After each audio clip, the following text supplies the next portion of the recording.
today's conversation is especially for you leaders and business owners who are wondering what is the secret to leading, to actually have the people around you go beyond you. So today's conversation is the secret to expanding your leadership so others outgrow you. And that's a novel concept, Gio.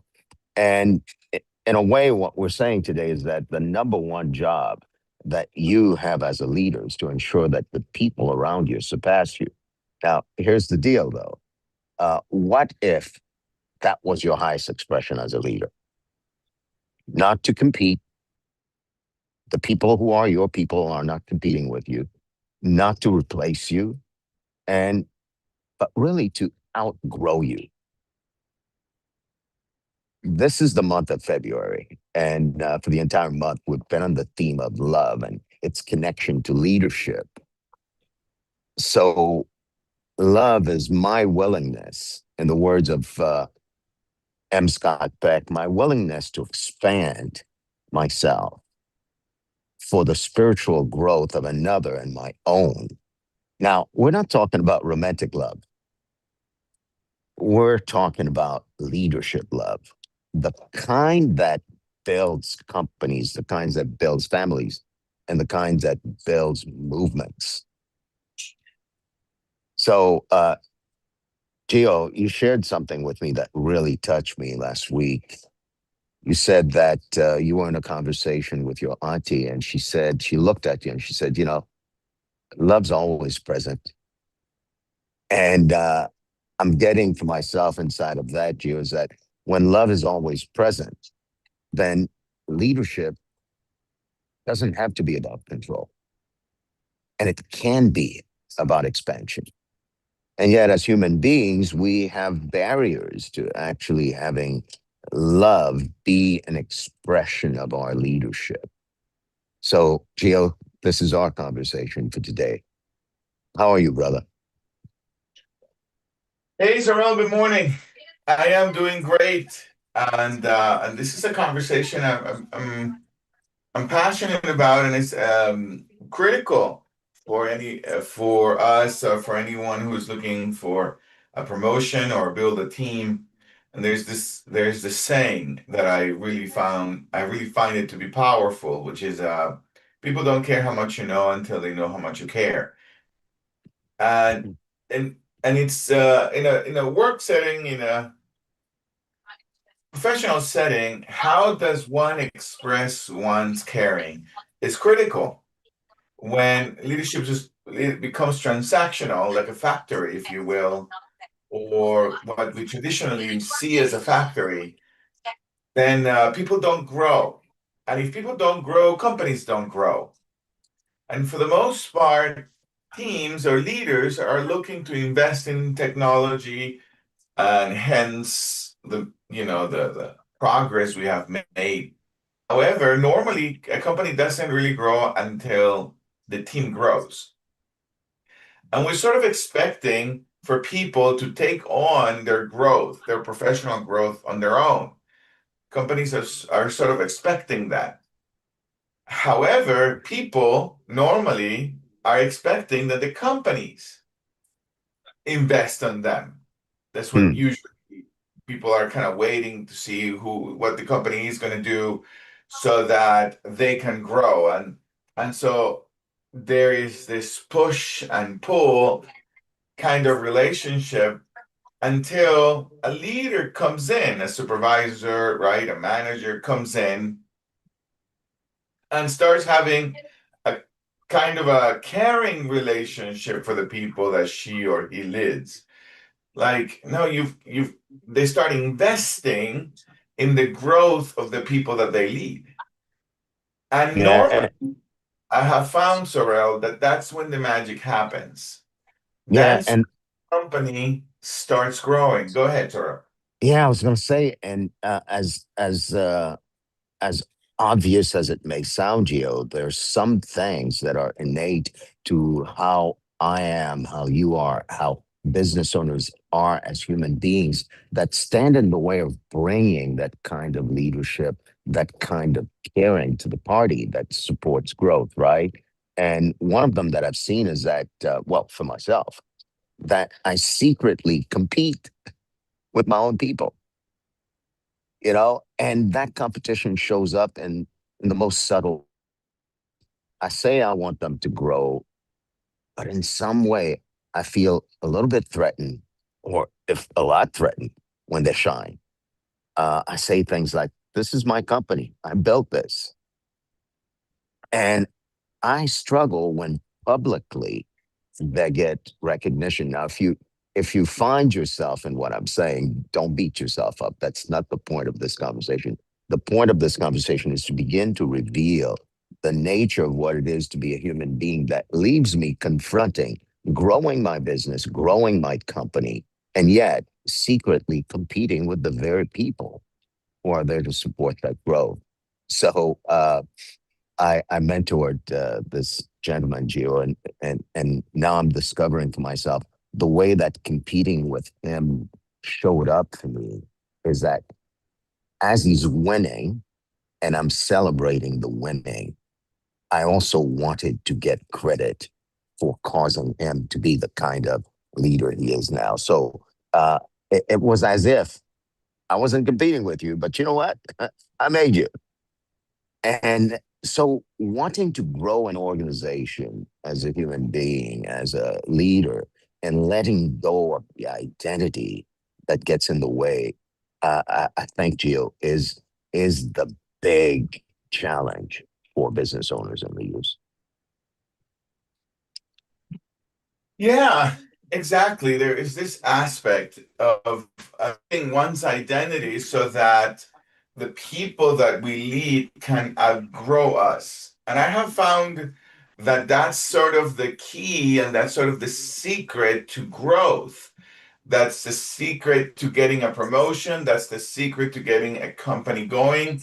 That's the secret to building momentum, is to lead others in a way in which the commitment is that the people that you lead can outgrow you. And in order to do that, one needs to create a shift in identity.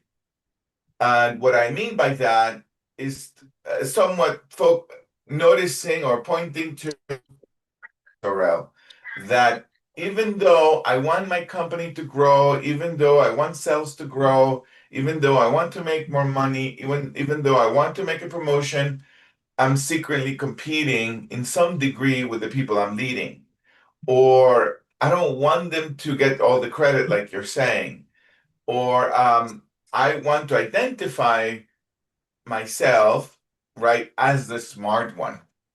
And absent of shifting that identity, absent of noticing that and shifting that identity, it's really difficult to get other people to grow.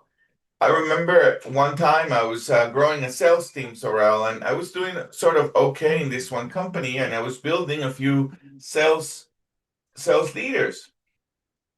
And I took a particular attention to this one lady that I really wanted her to win. I really wanted her to make money. She was a single mom. And so I was having a regular meetings with her and helping her make calls and set up appointments and all of that stuff. But I found myself doing most of the job for her. I was kind of making the call for her, right? And I was setting the appointment for her, and then I was sending her, and I was setting up the client ready so he can hear her or she can hear her. So I kept on pushing her and pushing her and pushing her until she finally meet her quota and she made good money and she got her promotion. But then I got the credit. Then I didn't see this until later. I started competing with her. Like I was looking for me, I was looking to get the credit myself rather than I was looking to be like the rainmaker, if you will, rather than give her the credit for sticking around. There was a lot of work she had to do, even though I was mm, prepping her, and I was doing a lot of stuff. She was the one doing the job. And in that moment, I saw for myself, right? I did see for myself at that moment that I needed to shift my identity. I couldn't be the one who shines, that yeah. the leadership needed to be about other people to outgrow me. And And yeah, go ahead, Sorrel. and I was going to say the thing about being human, like you and I, like you're pointing to, is that not only do I want to compete with them, I start to confuse the kind of love that a leader would bring to the party with comfort. I say to myself, well, if I love you, I'll protect you from being too challenged. I'll avoid hard conversations with you. I'll even lower the standards so I can be liked or so you can win and then I get the credit. And what's lost on me in that space is that expansion requires stretching. So the kind of love that I bring to the party as a leader cannot be confused with comfort. And there's the space also, Gio, where I'm so good at quote unquote bringing the love that protects, disguising disguising my own competition with them behind the protection that uh, I build teams that depend on me. You know, they can't make decisions without me. They escalate everything to me. I feel important and I'm exhausted. So if you find yourself as a business owner in those three spaces, as subtle as it can be, one, you're secretly competing with your people. Two, you're bringing the kind of care to the environment that cuddles them and treats them like babies. Or you build teams around you that depend on you. There are many other ways to look and see that you're creating an organization that depends on you or that you're bringing to the party the kind of love that doesn't let people expand beyond you. And we're saying today that the secret to leading an expanding organization, a huge business, is to see to it that the people you work with outgrow you. And there are four spaces we want to traverse with you between now and the end of this conversation that will assist you in creating the identity shift that Gio's pointing to. So, Gio, why don't you take on the first? Yeah, so the first one we just touched it, right? How do we create this expansion of oneself, one's leadership, right? So that people can outgrow you. That's the first one. So the first thing is to see oneself as leaders, a creator of leaders, not creator of good employees or followers. You want to see yourself as someone who creates leaders. Now, in order to create a leader, they've got to see themselves bigger than they see themselves, right? Mm, So you've got to see them bigger than they see themselves. So in order for you to see them bigger than they see themselves, you've got to see them big human beings, not small human beings with problems, right? That they can't change and or they didn't get the right education or they don't understand the complexity of a business. You gotta see them big. You gotta see them as a possibility and then speak to them inside of that possibility. You see people, and you got to hold on to that until they start questioning the way that they see themselves, mm, right? Once they start questioning the way that they see themselves, then you can challenge them. They start, and this is exactly what happened to me, Sorel. I remember I started in this small organization. It was a sales organization. This is why I love sales organizations because they challenge people. They get to see people bigger than themselves. And I was part of this small sales organization, and the leader was telling me how I had all this capacity to grow and to make money and to be someone. And at the time, I was bossing tables and I was a dishwasher, and I was like, what are you talking about? I didn't have any education, right? I barely spoke proper English. And she was like, oh no, you have so much talent. You've got to bring excellence to what you do. You got to dress differently. She started making adjustments, and she started seeing me bigger than I saw myself. And to this day, I still remember thinking, how are you seeing me? How do you see me that I can't see myself? Right? And so that's a critical aspect that a leader must shift. A leader has got to shift your identity, who you are for yourself, and see others bigger than they see themselves. Yeah, and one thing that I've seen in this space, Gio, is that when I say I need to be big, I need to see myself bigger and I need to see them bigger. What I've experienced is that there comes a point where the exercise of seeing myself bigger gets to the point where that need for me to compete, that need for me to be smarter disappears. And until it disappears, I have no access to seeing somebody else as a possibility. So it's almost as if there's this pitfall and this trap where, in comparing someone who works for me or to others, I I make them small. But if I simply disappear the identity through practice and the need to compete, the need to be better, the need to be bigger, then I could see them as a possibility. And then inside of that possibility, they grow bigger. So I'm seeing that as as an access for leaders to expand their capacity to be surpassed. Uh, they don't have to grow bigger than me to surpass me. They're just growing big because that's the space I create. When they get applause, I don't have to shrink myself and say, hey, look, and make myself a little smaller so that they appear bigger. No, it's like it's a genuine celebration that comes from having practiced over time, that they get to be who they are.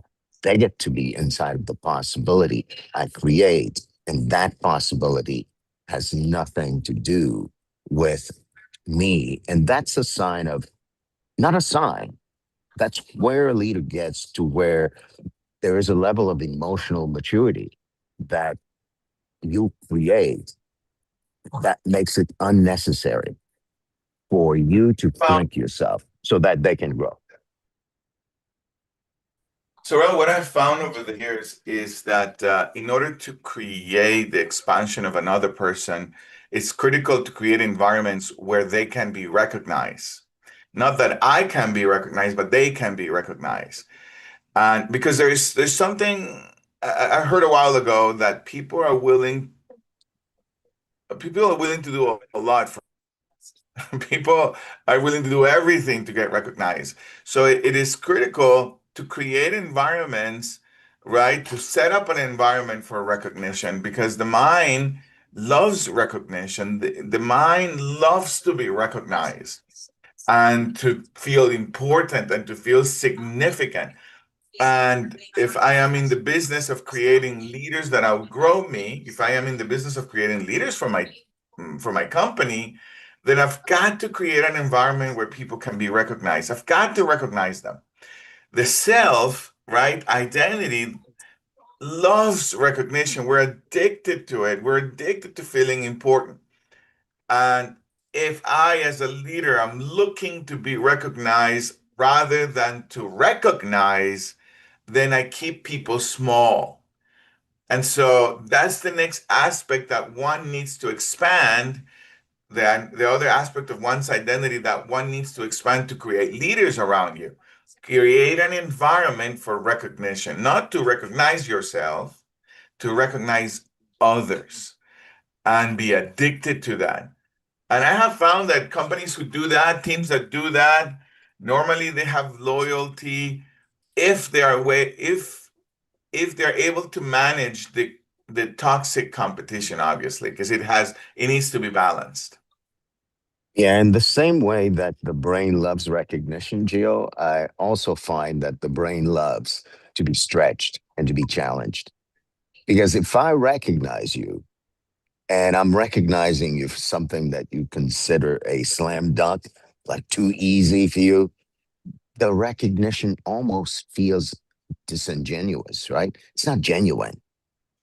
So while I create an environment where you are recognized, I must also create an environment where you're challenged, you're stretched. And yet I empower you to face that challenge. I empower you to be someone who begins to recognize for yourself that to grow is to stretch. So at the same time, I'm recognizing you, there's also the need for me as a leader to move from love as a protective environment to love as an environment that continually raises the bar.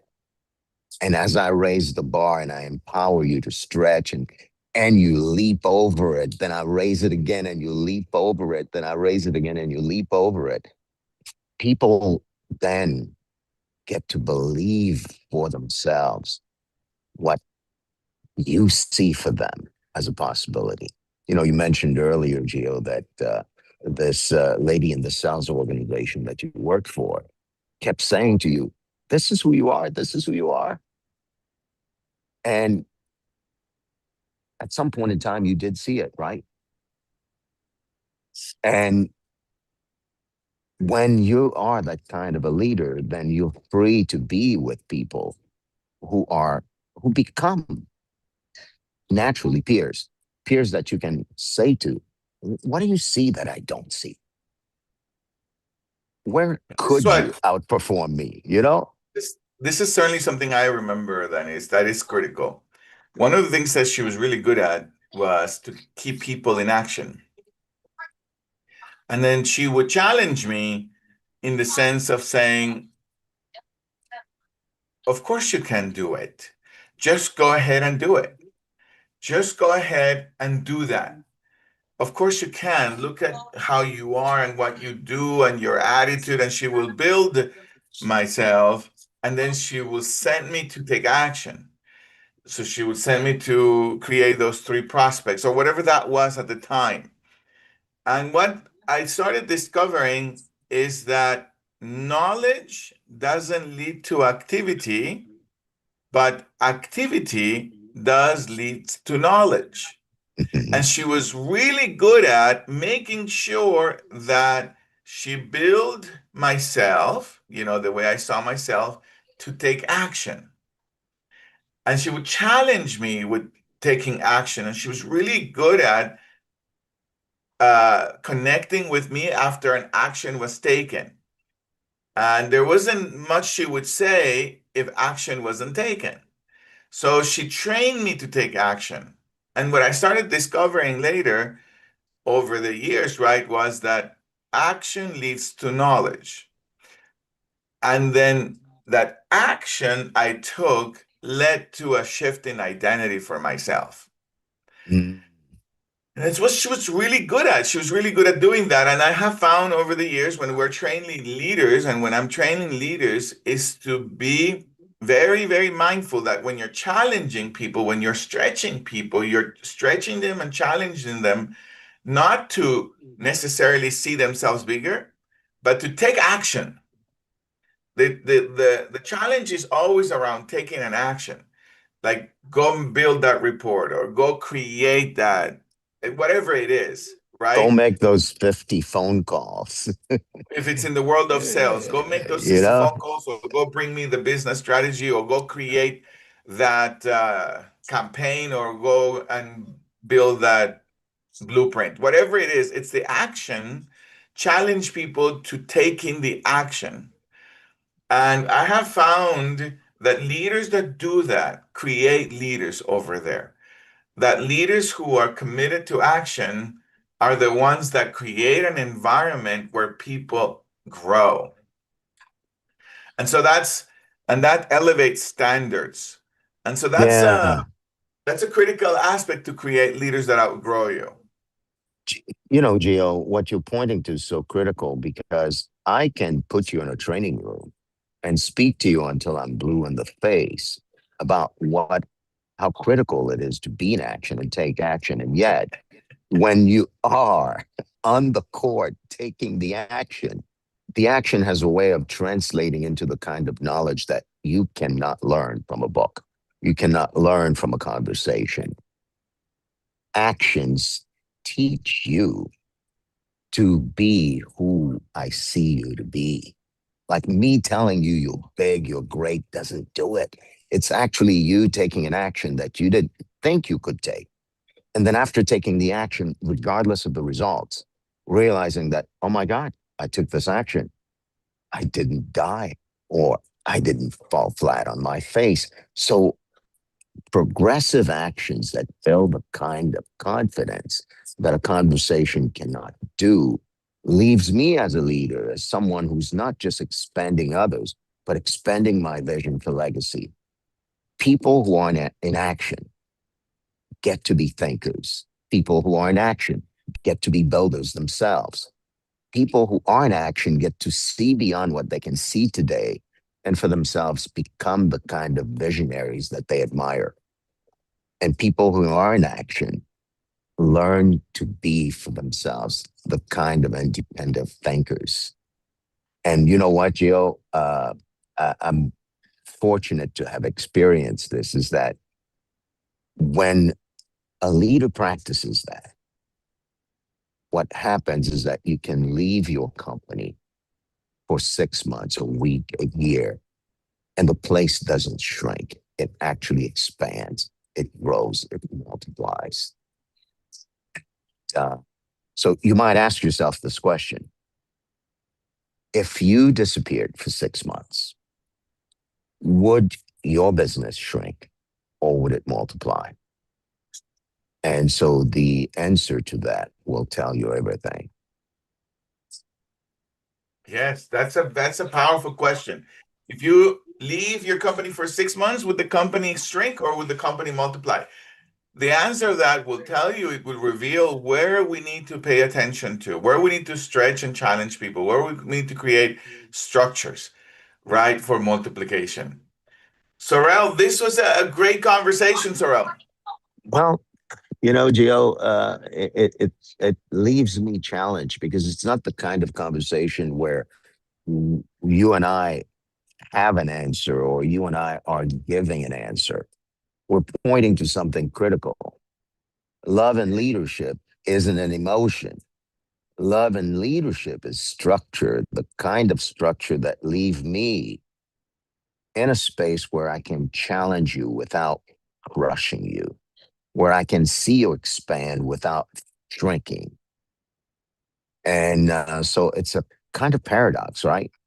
So when I truly expand others, when I truly expand others beyond me, I end up expanding myself. And that's the nature of a really big game. So, Gio, thank you for being someone who's committed to that game. And thank you for being the one who plays the game of bringing uh, this aspect of leading to others during the month of February. Thank you, Sorrel. Thank you. Thank you, everybody, for being here. Have a phenomenal week. And remember the 8 tenets to have a great life and to outgrow others and to help others outgrow. Love always. Love those who you have an opinion about. Love those who you disagree with. Love those who disagree with you. Love those who you argue with. Love. The second one is smile. Stretch your cheeks. Smile. It helps you to become sexy. It helps you to stay young. Just smile and laugh out loud. Sleep at least 8 hours a day. If you can't sleep, read a book. This is going to work better than the pills. I promise you. I promise you. Read a book. Eat more plant-based, get closer to the trees, hug the trees, eat the trees, and avoid, at all costs, avoid processed food. It's really terrible. We need to find a way to avoid them. Really? What's the other one, Sorel? Well, Move every day. get some move. A little bit in the morning, a little bit after lunch. Move every day. Give. Give yourself away. Give your jealousy away. Give your love away. And always, always check your assumptions. Check yourself before you wreck yourself. And Thank you, Sorel. when in doubt, bring love to the mix.